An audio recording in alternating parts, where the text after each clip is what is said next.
You would not believe how unfair this game can be. No, dude, no. Just skip all of that. Are you kidding me? No.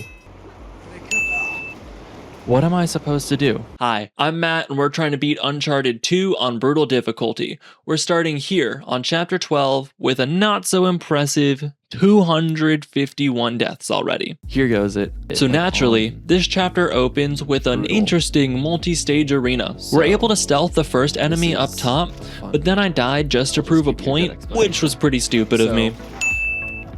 That's why. If we decide to take the game seriously though, once we take out the first enemy, we can climb down to the ground floor to spy 4 more enemies, including a brute. Love that for us. Turns out though, if you're patient enough, or you're just yapping on stream long enough like me, you can actually stealthily take out every enemy here, even the brute, which feels totally illegal by the way, but I'll take it. I can. After helping Elena up, we have to climb around to unlock this door for her, only to get immediately ambushed. So I can just kind of take my time here. Oh, and remember that quirk from the last episode where I would die immediately after respawning? Don't worry, it still happens. Just spawned in. This arena is pretty unfair because you're hanging from this sign the entire time, which means you can only use your pistol, and the enemies are taking cover the entire time, so only their heads are poking out. And for like half a second, if that. That means you have to wait for them to reload to even get a safe shot at them, as blind fire is literally pointless here. Destroy your box. A few deaths later, and I start developing a strategy that actually proves to be pretty useful. If you quickly tap aim and poke your head out, you're usually able to line up your crosshairs and get a shot off, or 2 maybe, before they start trying to get you. It doesn't help that there are enemies on both sides here, but what does help is you subscribing, so thanks. But seriously, what actually helps is getting lucky and getting one of the enemies on the right side to blow up their own cover. This is a great start, but that means we have to deal with the 2 commanders on the left side that are behind real cover. Dude. It's okay, Drake, we got this. Alright, so maybe I don't got this. Psych! What works for me is taking out the enemies on the right first behind the boxes, then carefully taking out the front commander on the left. Doing this causes the back commander to take that guy's place, and then you just repeat the process. There we go.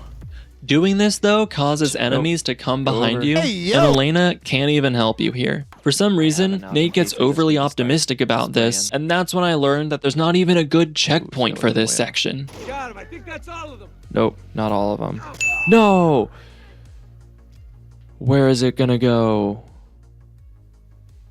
Oh, dude. On Life 270, I did a smart and got on this side of the sign to deal with the second stage of enemies. So that way I can easily hop the sign to deal with the third stage. Elena is actually able to help here by taking out the first enemy, but I'm surprised Nate's not getting shot by her either. I feel like Elena's about to hit me.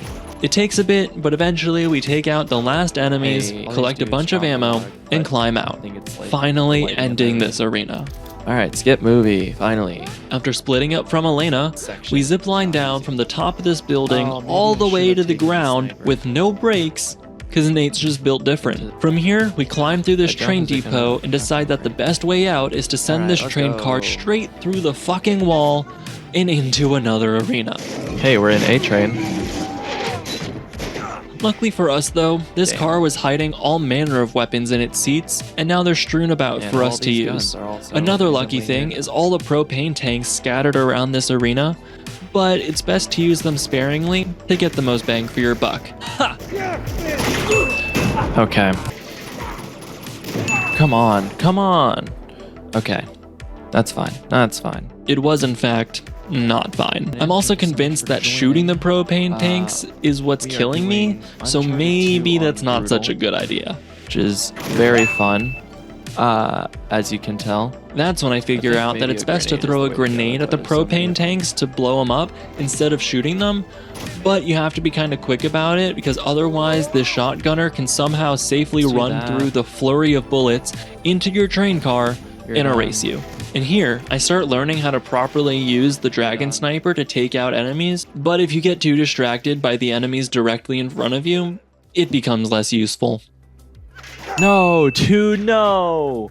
This arena is Oh, I honestly made it so so unfair far because in you're this just little constantly surrounded by enemies. It's like COD Zombies, except they're all shooting at maybe you. just main Eventually, I takeaway. do make it though by throwing grenades at the propane tanks at the right time, utilizing the dragon sniper him. effectively, anticipating enemies on the right, and hoping to Where's the God you shotgunner? can survive Oh, the no, mega brutes. dude.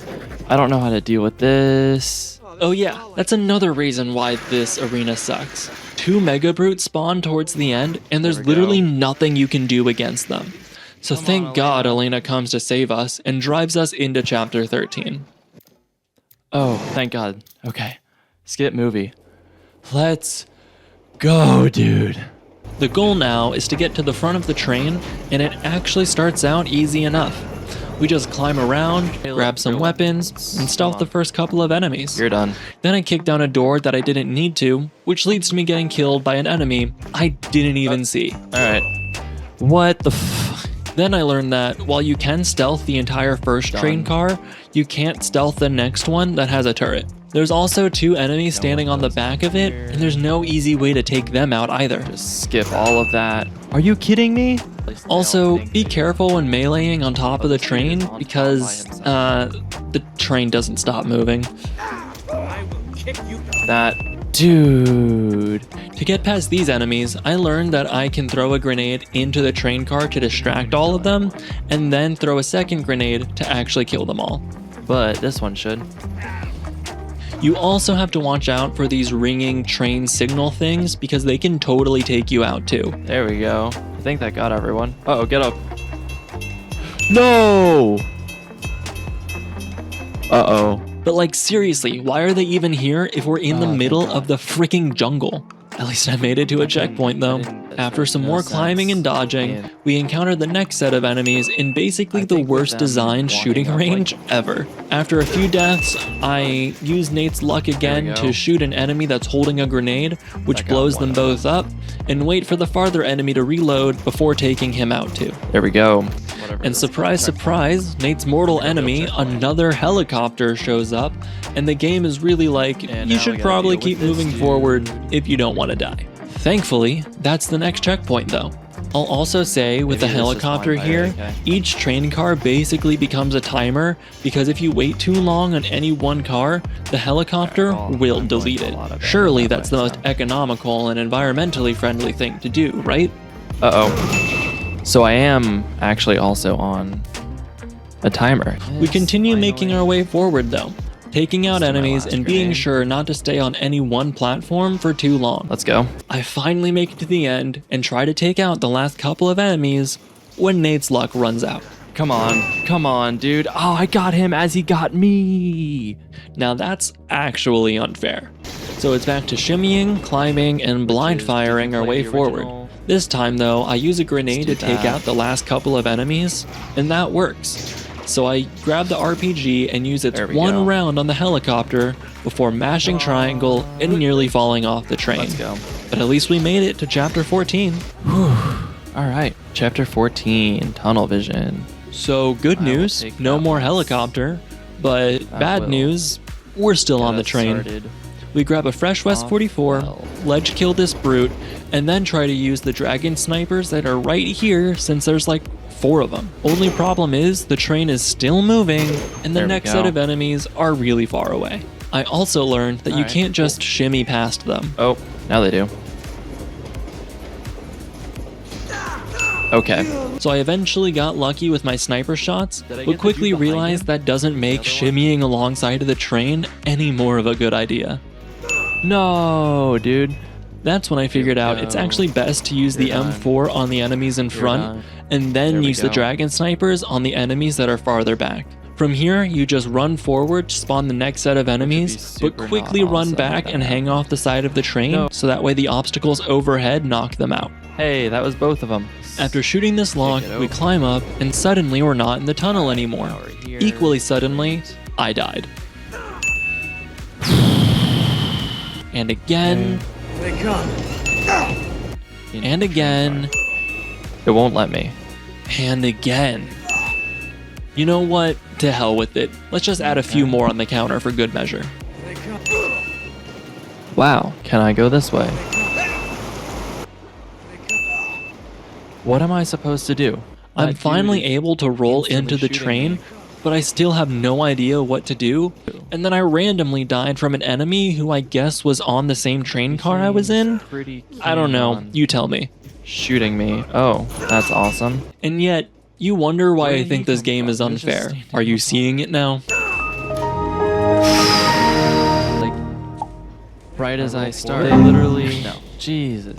Okay. I think we're finally good because I magically make it past without doing anything differently, but we don't have a lot of ammo to deal with the next set of enemies. Don't get me wrong though, being inside the train is a lot safer than being outside the train. Then this Mega Brute is summoned, but he rolls a nat 1 on perception because all you have to do to take him out is shoot the latches at his feet, and he no longer exists. There you go. This angers the game so much that the helicopter comes back for revenge. It's really no issue though, because we just hop into the turret of this tank and start blasting. This part is honestly pretty fun because you don't have to worry about any other enemies and there's infinite ammo. So just make sure you're shooting the missiles that it launches at you and you'll be good. Come on. Hey, it didn't even hit me once. Let's go. Once he's down for the count, we continue forward on the train, blind firing any enemy that stands in our way. Except for this guy, the sleeveless leader, who I'll call Elsa because the cold doesn't bother him anyway. If we're comparing all things unfair in this game, Elsa is the equivalent of, say, United Healthcare. He has infinite ammo, can't be shot, never reloads, and he kills you in basically one punch. Also, the game hates when I try to counter him. I hit triangle. Oh my god, dude. And if you somehow tank your way through the first punch, you're just sealing your fate to die to the next one. Alright, I don't know how I was able to tank that. I am pressing and holding, dude. So you can't just run straight towards him. Fantastic observation, me. That really helps here. I got so tired of this mini-boss that I literally looked up a tutorial during the stream, and wouldn't you know it, I was just being super impatient. Engage the melee combat, spam square and hit triangle at the prompts.